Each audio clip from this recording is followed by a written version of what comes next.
RWBY Ice Queendom Episode 11, Light in Shadows, has officially released, so let me break it down for you. So, nothing has changed from the last episode. Everyone is still in their own individual fights. The animation budget did increase for this episode, so that's definitely a good thing, except for the moments where things are ugly. Who did this to Weiss? Someone tell me. This is an actual abomination. This is the true nightmare Weiss. Now let me preface this before I get into anything. I think this episode is probably satisfactory for most people. I think a lot will enjoy it, and I don't think it was bad. I say that because I'm about to give some hot takes that may make it seem like I hated this episode, but I didn't. So since things are pretty much just fights anyway, let's take them one by one. Firstly, let's start off with Yang, who I think had the only fight scene actually resolved in a satisfying manner.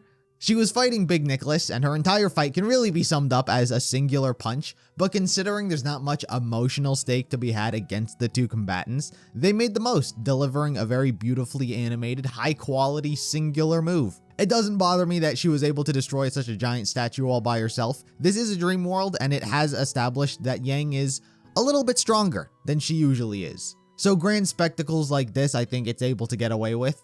Apparently, they were just able to fight this thing a few episodes ago, but they chose not to.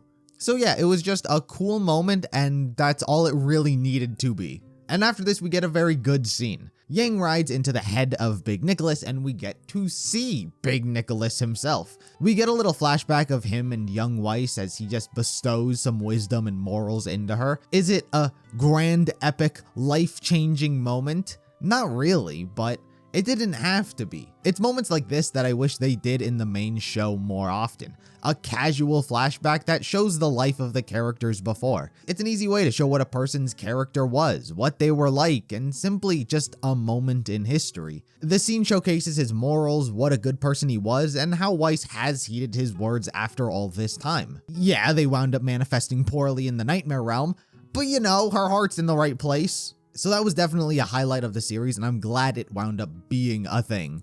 Then there was Jean versus Jacques, and this was very disappointing, especially considering how cool of an adversary Jacques could have been. Everything just resolves itself because he accidentally steps on Jean's sword and then gets bonked on the head and is killed. There's no bigger fight to be had or anything. It's moments like this that it makes me miss Monty's structure he had in regards to fight scenes, in which if you had a character that was different and had a unique design, there would be an all-out fight scene with them. You know, goons were the copy and pasted characters who just served to be cannon fodder to make one character look cool. Things like Beowulfs and henchmen. But every now and then one character rolls up to serve an actual challenge. It's why someone like the White Fang Lieutenant has gone on to have a bit of a ridiculous reputation because he soloed Weiss. And I get that it's hard to have a fight scene here because, as many people have criticized, they put Jean in, who's not a good fighter and doesn't get the cool scenes, so he kinda just has to get carried. I feel like it only reinforces the idea that Pyrrha should have been in here, because then, at that point, you get a cool fight scene because she's capable of it,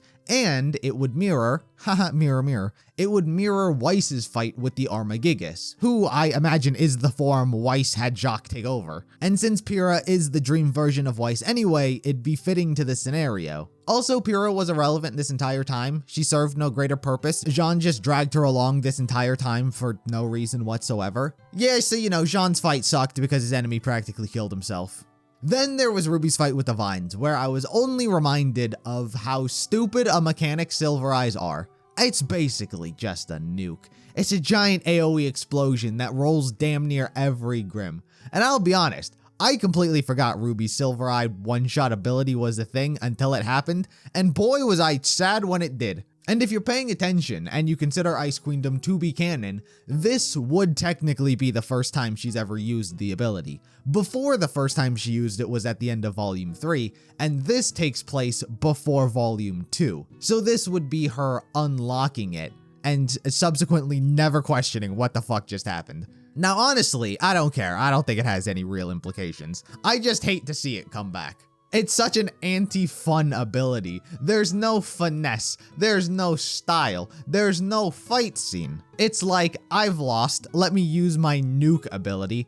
I thought she was in some real trouble because don't let the vines touch you, and boy was this quickly rising to an M rating with how precarious of a situation she was in. But no. This is like a different conversation separate from this episode, but I'd be more fine with it if there were like consequences for her use of it, you know, like losing her eyesight the more and more it's done.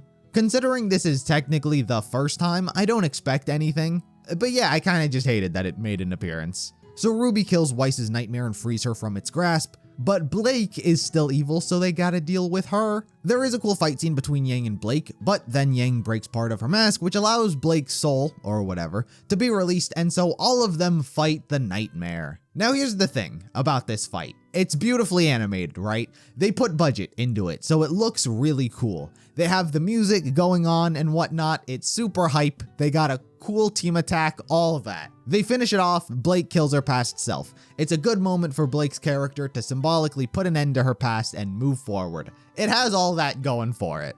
But I'll be damned if the fight itself wasn't dog shit.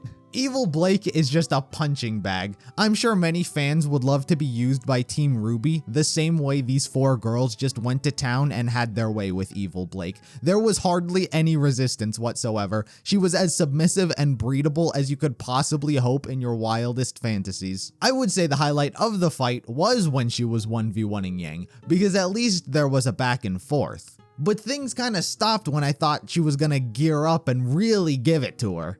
The climax just illustrates a general problem I have with RWBY, in which it tries to be this mature show that tackles heavy topics and tries to have massive stakes in the characters, but things always either resolve horribly or written like it's a kid's show. It's like they decided that they want to win now because the vibes are right and the power of friendship is on their side. So now all of a sudden they're capable of unleashing their super strong attacks when just a few episodes ago they were getting rolled and destroyed by Weiss and some vines. I mean, look at them. Does it look like they went through some real shit to get this done? They're as squeaky clean as if it's just another day in the office. It doesn't really come across as if they had to dig deep to earn this victory, which is unfortunate, because there is a lot of stuff that they did do. Blake purposefully got infected just to gain an extra amount of strength so she could rival Weiss. Like, they did do stuff and go through a lot, which is why I hate how everything played out like it was just their time to win now. I'm also not the biggest fan of Blake being the final boss. I get that Weiss had to effectively see what Blake was doing for her to appreciate it or whatever, but it just feels wrong considering this is Weiss's show and she was the villain. Like, I don't think anything would have changed if you just reversed the two scenario. That Weiss beats Blake and her nightmare is reverted, but it was enough for Weiss's soul to come free so they get to fight Nightmare Weiss. You know, she could still see and comprehend what Blake was doing. It just seems like that was more so the fight that we were leading up to. Yeah, at that point you miss out on Blake's moment, but I still think they would have been able to showcase it in a different way. You know, once again, returning this idea of having to dig deep to earn a victory. It's the type of thing that I love in anime and something that I've constantly been waiting for in RWBY, but it just never happens with the 4 main girls. The only moment I could think of in the show is when Ironwood literally destroyed his arm because he was so determined to stop Watts. That's the only moment I can recall off the top of my head where all other options were completely exhausted and it was either this or bust. And I've been waiting for these girls to reach that point where they're just completely beaten to the ground. They've thrown all their best attacks at the enemy and they just didn't go down. We've never seen Yang go Super Saiyan as a last resort, hit someone with all she's got, and it wasn't enough. And it's in a moment like that where the character must dig deep and find another way to push themselves even harder. You gotta shove a character into a valley so they can rise above it. Fights have their own ebb and flow to them. There's their own story within. I personally would have preferred to see Blake simply just lose to Weiss, that despite willing to risk her health and gain the strength of a nightmare, it still wasn't enough. And in the end, all she has left is to literally throw her life at Weiss as it's the last thing she has. At that point, yeah, you know, the power of friendship and shit can just pull Weiss out of it and they can fight her nightmare together. I appreciate the show for giving Blake her own moments. I was just kind of disappointed that Blake was the final boss, but most importantly, that she didn't do anything or pose any real threat. Anyway, after all that, the day is saved, the Nightmare Realm has been conquered, and everyone is returned to their old cheery selves. I will continue to say the characterization of the 4 girls is still on point. It does sound weird to say, but Ice Queendom handles the girls' personalities better than the main show has for years now. Seeing Weiss get all embarrassed and mad but still retain her typical attitude was very in character and cute to see. Like I said, I think most people will find this episode pretty satisfactory. Hell, despite what you've heard me say this entire video, I still walked away from the episode entertained. It's just a shame most of the series wasn't animated like this, and I think a lot of the time and focus was misplaced and could have been better spent elsewhere. There's still one more episode left. It's named after episode 1 of volume 2, so I don't know if they're just gonna recap the episode or show us some completely new scenes for that moment in time. Who knows? It's kind of weird that this was technically the final episode. Anyway, moral of the episode is evil Blake is there to be dominated.